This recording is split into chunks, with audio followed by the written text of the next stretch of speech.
ឥឡូវចូលដល់432 What blank the radio this morning បានថាម៉េចតើអ្វីចុចវិទ្យុនៅព្រឹកនេះជំរឿន A on B about C at Trinity West បាទនេះស្រួលរើសចំណាំយកទៅយកអី B about D with A on តោះនេះបានលើចម្លើយ3ហើយមាន A on B about ហើយនឹង D with មិនយក C មួយទៀតដល់មកមកតោះហ៎ដល់សាយយក C យក C ដល់អត់យក C មួយទៀតដល់មានត្រូវ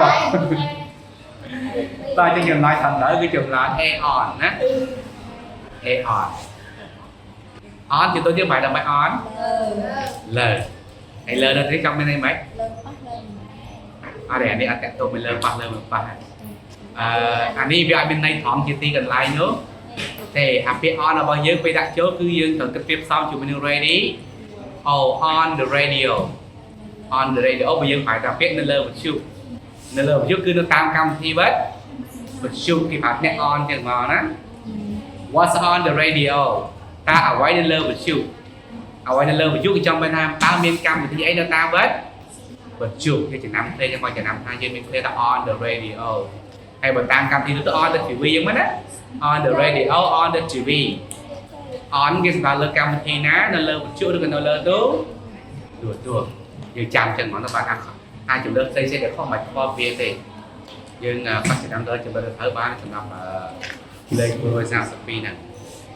តោះចឹងម្ដងនេះចម្លើយតាមរបស់យើងគឺចម្លើយ A ពាក្យ on